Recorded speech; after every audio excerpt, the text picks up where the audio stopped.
Moors. Welcome back to Senile MMA. And in today's video, I will be breaking down and be giving you my picks for this weekend's UFC Fight Night in Mexico City, with the main event being Brandon Moreno and Kavanagh. Just weird matchmaking on short notice, trying to make these Mexican market events a big deal. And you give Brandon Moreno, arguably the best Mexican MMA fighter of all time, who's truly born in Mexico and represents the country, a guy who's not even in the top 15. Lots of potential, and we'll talk about that later in the picks segment of the video. But lots of potential, but also coming off a violent KO loss to Charles Johnson, who was actually calling for this fight, who's in the rankings, however, is coming off a pretty violent KO loss himself. But Loner was already on the card. Maybe this is all they could get done for this fight, but still just strange matchmaking. And go along with that, I'm only doing main card picks for this fight night. And usually I do every fight. But the prelims are just so bad. This fight card is so bad. This is worse than Apex events, besides the co-main event's a pretty good one. But, I mean, and it's Brandon Moreno in the main event, but unless you're like a hardcore MMA fan, you probably don't even know who Kavanagh is. Just very strange and disappointing from the UFC. However, though, we're going to keep it positive. Viva Mexico. Ice. La migra, la migra. That's not racist, right? But I'm going to go ahead and get right into the picks and predictions for this video. Sorry I've been inactive on the channel, on the Senile MMA channel. I'm busy, man. I'm busy, work, school. It's a lot. But we're going to get back on the grind. And especially this summer, we're going to the top in the YouTube game. But I'm still going to be working my hardest to get the best content I can get out when the time presents itself. And the sport's low-key been dead. UFC matchmaking's horrible. Even the upcoming pay-per-view or numbered event is pretty trash. I have a big announcement, by the way, about UFC 326. So tune in next week because I have a big announcement. Moving. Start off the card, like I said, we're just doing the main card. Keeping this short, fun, and exciting this week on the UFC Fight Night picks and predictions videos. We got Santiago Luna taking on Angel Pacheco. Probably don't know who either of these guys are. Angel Pacheco, this is his first UFC fight. Or is this his second? He lost on the Contender Series, and then I think fought in the UFC and lost again, and is getting a main card spot on a fight night against Santiago Luna, who actually, I think he's a pretty solid fighter. He's a fun bantamweight, coming off a knockout win over Kong Lee, which that's not the best comp, but Kong Lee is powerful, and he dropped Santiago like 30 seconds into the fight. Was dropping bombs on Luna, and Luna weathered the storm. He has a strong grappling wrestling background. Lots of ground and pound and submission wins for Santiago Luna. And on the feet, he's not the best. However, he's somewhat powerful himself, because in that fight against Kong Lee, he got up and knocked out Kong Lee after being dropped and beat up for the first 2.5 minutes of that round. Angel Pacheco, I'm going to be honest, haven't seen the guy fight. Haven't. Looked at his tapology and said, this guy is not winning this. Santiago Luna actually has some skill. A win in the UFC. This is disgraceful. This is the main card opener of what should be a fun fight night in Mexico City, realistically. But we put up with this, don't we? But I'm going Santiago Luna by finish. Angel Pacheco's been finished a lot on the ground too. He just looks weak and frail too. I don't even like looking at the picture of him on this UFC.com. So I'm going Santiago Luna, first round TKO finish. I think he takes him down pretty easy. He's been, like I said, Pacheco's been finished on the ground quite a few times. And Santiago Luna has a relentless grappling style. And if he can enforce that, which I think he will pretty easily against a guy like Pacheco, should be a cakewalk for him. Moving on up the card to Imanol Rodriguez, who lost in the Ultimate Fighter the last season semifinal against Joseph Morales, which is a loss that hasn't aged too bad at all. Joseph Morales has had two successful wins in the UFC thus far, winning the finals against Alibi Idris, and then again, aging even better with Alibi Idris this past weekend, defeating Ode Osborne quite easily. Imanol Rodriguez is taking on Kevin Borjas. Borjas, he's decent flyweight, man, primarily a stand-up guy, kind of your basic kickboxer style, but he folds under pressure, I've noticed, in watching his past fights. Does not like being put on his back. And Imanol, coming off I can't remember who he knocked out, but a KO win by uppercut. Was that in the UFC or on the Contender Series? I believe that was on the Contender Series. Forget who he's against. But he's looked like he's rounding out his game quite well. He has very good wrestling and a pressure grappler himself. This is kind of a little bit similar to the previous fight. Borjas, much higher level than the Pacheco guy, though. But Borjas, I've seen in his fights against strong grapplers who can get top control and put him on his back. He breaks under that pressure, crumbles under it, and Imanol's very quick, fast on the feet, decent boxing as well, and he keeps coming forward. He's like a little bull, man. He's short and stout, and he sure does let it all out. I'm taking Imanol Rodriguez by second round finish. I think Borjas can maybe survive the first round, but then I think Imanol's just going to keep coming forward, mix in the grappling, and on the feet too, with the pressure and speed of Imanol. He's a very good athlete. I don't think Borjas will like that. He likes to kind of just sit there and tap around a little bit, and kind of, he's not slow, but for flyweight, he's kind of slow. Imanol's fast, physical, explosive. I like Imanol. I think he has potential in the flyweight division. I'm going to take him by second round finish. TKO ground and pound. I just think it'll be kind of easy for him to put Borjas on his back, and Borjas hates being on his back. Moving up on the card to Edgar Chairez and Felipe Bunez. Bunez, kind of a wild man on the feet, explosive, athletic, not anything powerful though. Good on the ground though, slick transitions and slick submissions as well. Edgar Chairez has a very long reach for bantamweight, 71-inch, I thought, maybe I'm mixing up people. Whoops. But he's pretty long and lanky for flyweight. Yeah, this is flyweight, 5'7". And Felipe Bunez is as well. Will have the reach disadvantage, though. He beat like a 6 foot, I just watched this fight, a 6 foot flyweight. And he was getting pieced up in the beginning, though, and was having trouble with that range of, I believe his name's Jose Johnson. And he's not very great on the feet. He's good on the ground, though. I haven't seen too many crazy takedowns from him necessarily, though. Chairez, though, he's pretty solid on the feet, especially boxing-wise. He's pretty fundamentally sound, uses his range well, tough, hard-nosed guy. Bunez has been finished a lot. Chairez, he's okay on the ground. Like, he's coming off a rear naked choke win. However, that was already after this was against CJ Vergara.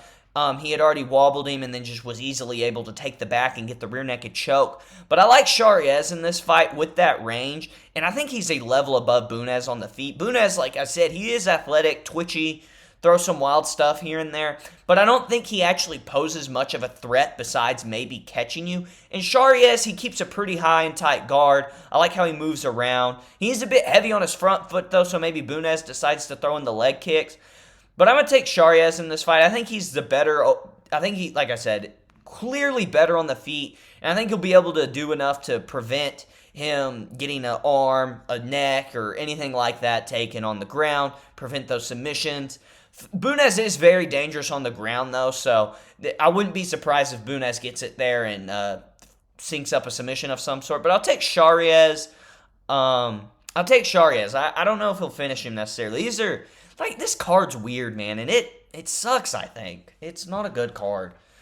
Moving on up the card to Daniel Zellhuber and King Green. While I do think there's some decent value at King Green, he's a pretty big underdog on most sports books right now. I am going to take Daniel Zellhuber. King Green, I maybe would have taken him if it wasn't as hard as it looked like it was for him to win against Lance Gibson in his last outing. It was a split decision on the judges' scorecards, even though it was clear to me that King Green did get it done, but he kept it too close. It seems like he's lagging a little bit in the speed area compared to what he used to be. Doesn't throw as much volume, and kind of like, he's older. he's kind of missing a bit of that flair that made him so effective at lightweight against lower level competition against guys like Daniel Zellhuber. And while I'm not too high on Daniel Zellhuber either, he hasn't had any finishes in the UFC. Close fight with Esteban Ribovic, coming off a loss against a fellow Uncle Michael Johnson. But Michael Johnson, compared to King Green right now, I think is in much better shape. I think he is a bit more technically savvy than King Green as well. He still has crazy speed. Power's still holding well for Michael Johnson, I think at the ripe age of 41. King Green, I believe, is in his 40s as well. But he doesn't seem like the same shape of athlete that he used to be. So I'm going to take Daniel Zellhuber to win this by decision.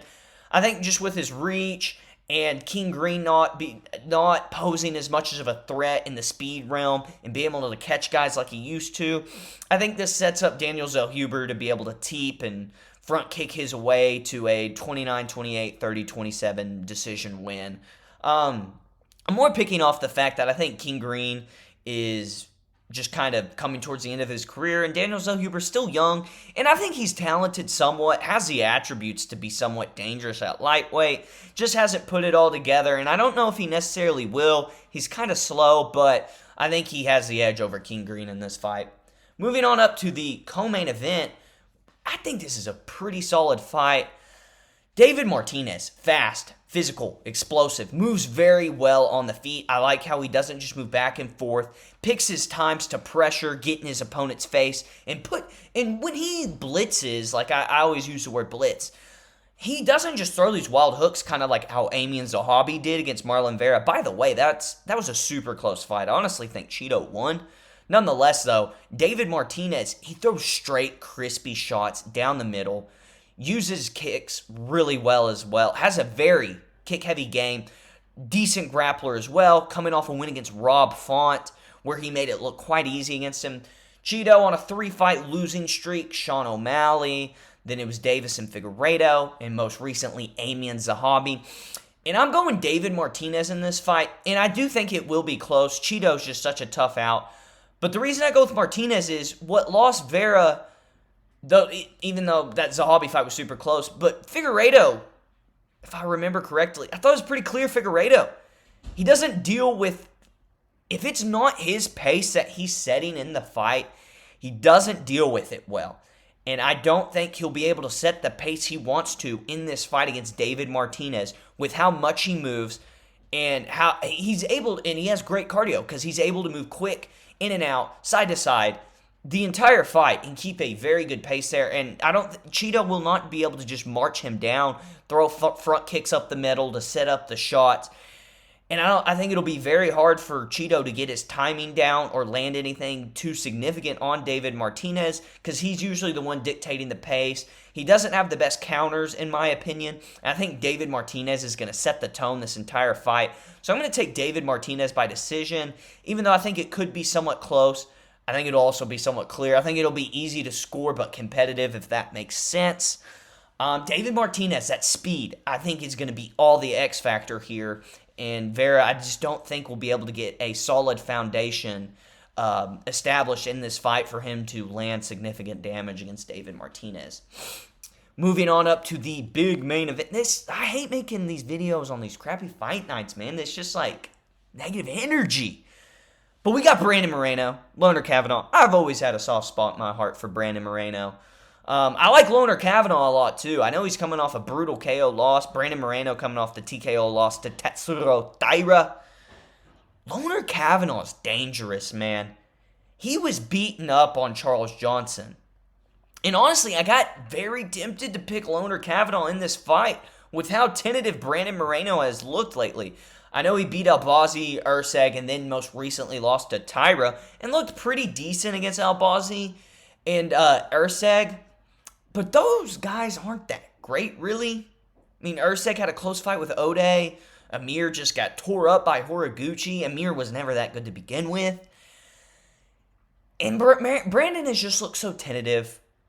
Comfortable just kind of being in 50-50 positions, like, that whole first round against Taira. And just wanting to kind of do his best sparring match on the feet. And I feel like Kavanagh could keep this fight very close unless Brandon Moreno really decides to switch it up and mix in the grappling. Even though Kavanagh has shown pretty solid grappling as well, and takedown and grappling defense.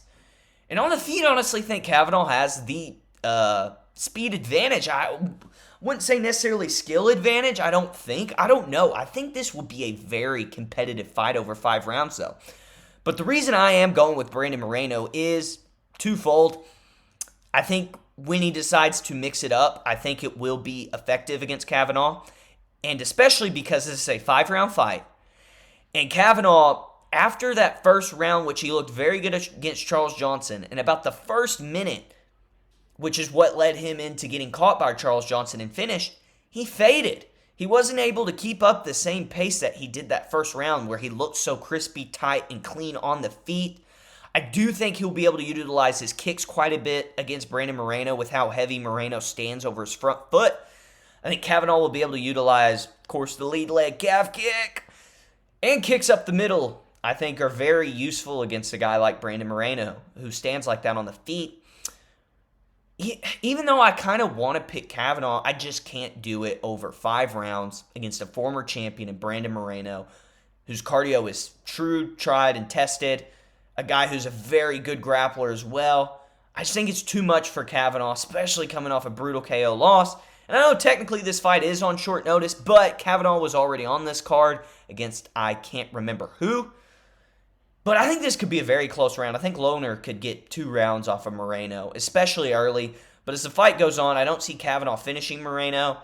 And I think Moreno just will continue to build upon as we get into those championship rounds. So I'm going to go with Brandon Moreno by decision. I'm going to go 48-47. I think Kavanagh keeps it close. I think this will be a good loss for Lohner Kavanagh. And it's going to be one of those weird deals like, okay, Charles Johnson just slept Lohner Kavanagh. But if you watch that fight, look, Charles Johnson was getting pieced up, and then he just got destroyed by Alex Perez. So, MMA math. MMA math. But that's going to do it for today's picks and prediction videos. I hope you guys enjoyed it. Drop a comment below where you agree or disagree with my picks. This will be a pretty quick video today. I just did the main card. Kind of quick. The sport's kind of dead, man. It's kind of dead. The UFC's dead, man. And it's not dead. It has to do a lot with the White House. I need to make a video about it. I have a lot of opinions over it, but I think they're dropping the ball on the year 2026. So, and Zuffa Boxing, I hate you. This is the UFC website. Get that off there. But that's it. Till next time, this is Ceno MMA YouTube. If you've watched all the way through, I love you, and I appreciate you. Please like this video if you enjoyed it. Please subscribe to the channel. I think I make pretty good videos, man, if I do say so myself. But that's it. Y'all know what it is. Christ is King.